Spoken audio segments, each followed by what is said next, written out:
बिस्मिल्लाहिर्रहमानिर्रहीम, अस्सलाम वालेकुम। मैं हूं गुलफाम चौधरी। आप देख रहे हैं मेरा फेसबुक पेज और यूट्यूब चैनल।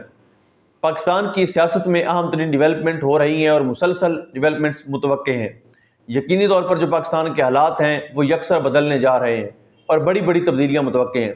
इस हवाले से हमारे साथ मौजूद है सिद्दीक जान साहब। उनसे जानते हैं क्या डेवलपमेंट हुई हैं, पहले उनकी बात सुनते हैं फिर उस पर बात करते हैं। देखिए, ये वो सवाल है जो आप जहाँ भी जाते हैं, किसी गमी में जाएं, किसी खुशी में जाएं, जहाँ लोग मिलते हैं वो यही सवाल पूछते हैं। लेकिन ज़ाहिर है इस सवाल का जवाब अभी कोई भी नहीं दे सकता। मैं ज़ाहिर है असेसमेंट्स हैं, असेसमेंट यही है जो मैं ये समझता हूँ कि जितना बैरूनी दबाव बढ़ेगा उतनी इमरान खान की रिहाई के चांसेस बढ़ेंगे, क्योंकि पाकिस्तान के अंदर तो कुछ नहीं बचा। हाँ, पाकिस्तान के अंदर एक चीज़ और हो सकती है जो खान साहब की रिहाई के लिए उसमें मदद कर सकती है, वो है कि इमरान खान साहब एक और लॉन्ग मार्च की कॉल दे दें, जो वो इरादे भी रखते हैं कि मार्च के बाद एक और मार्च की वो कॉल दें। इसके अलावा तो पाकिस्तान में कुछ नहीं बचा। पाकिस्तान में इसलिए कुछ नहीं बचा कि आप दो ही तरीके हैं ना। आप अदालतों में जाते हैं, इमरान खान साहब के केस अदालतों में, अदालत में आप ज़रा, कल हमने इंटरव्यू भी किया उनका, फैसल मलिक साहब का, जो इमरान खान साहब के GH को हमला केस में वकील हैं और ATC के केसेस कर रहे हैं, सालार खान काकड़ और बाकियों के। तो वो हमें पता ही है कि जो कुछ ATC के जजेस इस वक्त कर रहे हैं, जिन जजेस को अली नीलम साहबा ने लगाया है, यहाँ से उन्होंने मलिक इजाज़ आसिफ साहब को चेंज किया, अली नीलम साहबा ने, और ये अमजद शाह साहब हैं, ये पता नहीं क्या नाम है इनका, उनको लेके आई हैं। और इसी तरह से लाहौर में उन्होंने मंजर अली गिल साहब को लेके आई हैं। तो सरगोदा से जज मोहम्मद अब्बास को उन्होंने चेंज किया। अच्छा, ये वो जजेस थे जिनके ऊपर chief justice Lahore high court justice Malik Shahzad Ahmad Khan साहब ने स्टैंड लिया था, और इसके ऊपर काफ़ी उनकी ठन गई थी पंजाब हुकूमत के साथ। यही वजह है कि फिर पंजाब हुकूमत ने, नवाज शरीफ ने काजी फायसा को कहा कि इसको सुप्रीम कोर्ट में ले गया, मलिक शहजाद को, और फिर काजी फायसा उनको सुप्रीम कोर्ट में ले आए। और वो घटिया इंसान जो घटिया इंसान पता नहीं अब कहाँ पे छुप के और बिल में छुपा हुआ है, घटिया इंसान पाकिस्तान को तबाह और बर्बाद करके और ख़ुद बैरून मुल्क अपने एहसास और जदादें जो है एंजॉय कर रहा है, वो नीच इंसान, वो गलीज़ इंसान। मैं तो इससे आगे जाना चाहता हूँ। बिलावल ने जो लफ्ज़ कहा था कि वो पार्लिमानी लफ्ज़ है, वहाँ तक जाना चाहता हूँ, लेकिन फिर मैं रुक जाता हूँ। तो वो मलिक शहजाद साहब जब आए, अली नीलम साहब को बनाया गया, तो अली नीलम साहब पहुँच चुके होंगे उस। हाँ, लोग पहुँच चुके होंगे, लोगों को पता है। लोग तो खैर उससे भी आगे जाएंगे, लेकिन मैं चलें अभी वहाँ तक रुकता हूँ जहाँ तक बिलावल भुट्टो जरदारी ने जो लफ्ज़ एक कहा था मरीम नवाज़ की गिरफ़्तारी के बाद। तो अब मसला है कि मलिक शहजाद साहब जब आ गए, अली नीलम साहब ने जजेस चेंज कर दी, और उसके बाद फिर जब याही अफरीदी साहब आए, तो याही अफरीदी साहब ने आते ही जनाब ओ बड़ी बड़ी बातें करोड़ों की, तो दुकान पकौड़ों की।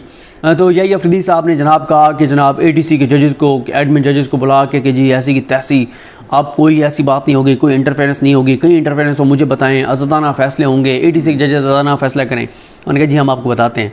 फिर उन्होंने ऐसे आज़ादाना फ़ैसले कर रहे हैं, मंजर अली गिल साहब हों या ये अमजद शाह साहब हों, ATC और पिंडी के जज, कि इंसाफ ना सिर्फ हो रहा है बल्कि होता हुआ नज़र भी आ रहा है। तो इसलिए अब देखें ना कि पाकिस्तान की अदालतों से तो आपने क्या होप रखनी है कि यहाँ पे इमरान खान साहब का तोशाखाना 2 केस सुन रहे हैं। शाहरुख अर्जुमन साहब जो हैं वो सर्दियों की छुट्टियों के बावजूद तोशाखाना 2 को तेज़ी से आगे बढ़ा रहे हैं। सही, ठीक है। अब शाहरुख अर्जुमन साहब जो हैं उनका नाम क्या हुआ है?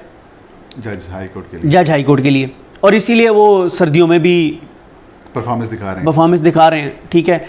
और मैं ना कभी कभी ये सोचता हूँ कि हमने पाकिस्तान के इदारों को किस तरह से हम तबाह कर रहे हैं। यानी हाई कोर्ट के जजेस के लिए अब उन जजेस को नॉमिनेट किया जा रहा है, नामज़द किया जा रहा है जो हुकूमत और हुकूमती इदारों के कहने के ऊपर इमरान खान के खिलाफ फैसले दे रहे हैं। मतलब शाहरुख अर्जुमान साहब का नाम है और मेरिट अब ये आ चुका है। हुमायूं दिलावर साहब ने इमरान खान साहब को सज़ा दी तोशाखाना फौजदारी केस में, तो उनका नाम आया हुआ हाई कोर्ट के जज के लिए। तीसरे ये आज़म खान साहब, जिनके पास जिन्होंने एज ए सेशन जज नीचे जजेस सारे उनको जिस तरह से लेके चल रहे हैं, और अब उनके पास 26 नवंबर वाला इस्तगासा भी है, PTI के शहीद कारकुनान वाला है, तो उनका नाम क्या हुआ है। तो ये बड़ी बदकिस्मती है कि हम अपनी शॉर्ट टर्म मफादात के लिए पाकिस्तान के इदारों को कैसे तबाह कर रहे हैं। अब मुझे बताएं कि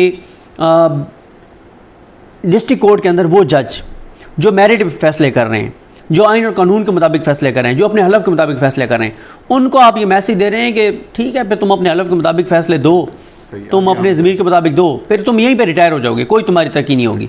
और जो इद्दत केस में फैसला सजा देने वाले थे इमरान खान को, कुदरतुल्लाह साहब, उनकी तरक्की हो गई। सही।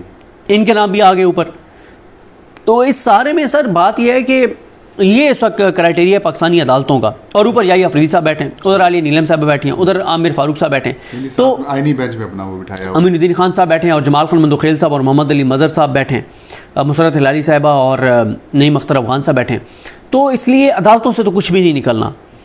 और वैसे अदालतों का फैसला मानना किसने? ठीक है, नहीं ये तो मतलब वो तो फिर जब अदालतें, ये तो अभी अगर याही अफरीदी साहब ना बनते चीफ जस्टिस पाकिस्तान तो फिर है होता, तो फिर कैसे ना होता मखसूस नशिस्तों वाला केस, आपके दो जो सिकंदर उस्मान राजा हैं कैसे ना अमल दरामद करते। ठीक है, मंसूर अली शाह साहब चीफ जस्टिस पाकिस्तान होते तो उन्होंने कोसार थाने के ऐसे चौक बुला के आना था कि ले आओ सिकंदर उस्मान राजा को, ठीक है ना, और फिर वो जैसे लेके आते पूरा मीडिया कवरेज कर रहा होता। बंदियाल ठीक है, ठीक है, बंदियाल साहब इसलिए नहीं करवा सके कि बंदियाल साहब के दौर में सुप्रीम कोर्ट को काजी फाइज ईसा और मंसूर अली शाह साहब ने मिल के कमज़ोर किया था। उस वक्त मंसूर अली शाह साहब जो है हाईजैक तो नहीं, यानी कमज़ोर किया था, अदलिया को तकसीम कर दिया था।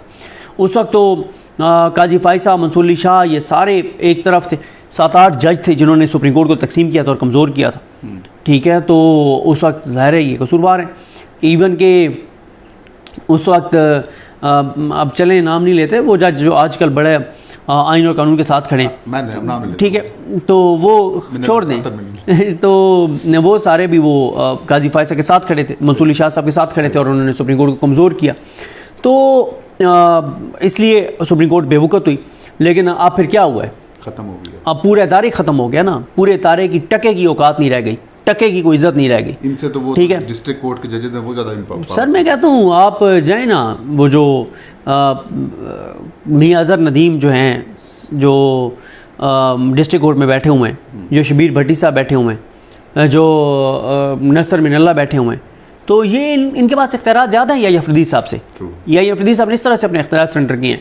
तो मैं ये समझता हूँ कि जो भी चीज़ होनी है वो इंटरनेशनल होनी है, इंटरनेशनली होनी है, और उसके लिए आपको पता है ओवरसीज़ पाकिस्तानी जो हैं जिस तरह से लगे हुए हैं, डटे हुए हैं, आगे बढ़ रहे हैं, तो बाहर से दबाव तो बढ़ेगा, क्योंकि जो भी होना है बाहर से होना है। या मैंने आपको बता दिया है कि मार्च के बाद अगर मार्च की इमरान खान कॉल देते हैं, यानी फरवरी में अगर वो कॉल दे देते हैं, तो फिर ये एक सीरियस मामला होगा।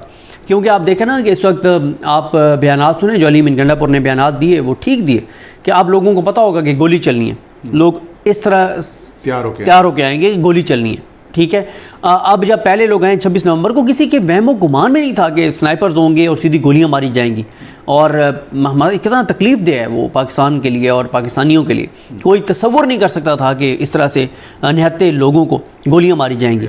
ठीक है भाई, बात यह है कि आप दहशतगर्दों को मारे ना गोलियां, हाँ, जो हमारे जवानों को शहीद कर रहे हैं। 10 साल रिकॉर्ड टूट गया 2024 में, इतने दहशतगर्दी के वाक़यात हुए। अब मारे ना दहशतगर्दों को, उनको मारें गोलियां। सही बात है। स्ट्रीट क्राइम जो है उसको कंट्रोल करें। वो पोलियो के देखें 67 केसेस हो गए एक साल में, 68 केसेस हो गए। क्यों? क्योंकि जो पोलियो, जी बिल्कुल, जिस तरह से आपने सिद्दीक जान साहब को सुना कि आइंदा आने वाला जो हफ्ता है, ये चंद दिन है, ये पाकिस्तान की सियासत में कितने अहम है, और इसमें जो पाकिस्तान की सियासत है उसमें कितनी बड़ी तब्दीलियां मुतवक्के हैं। अल्लाह पाक वतन अजीज़ का हामी और नासिर हो। पाकिस्तान जिंदाबाद।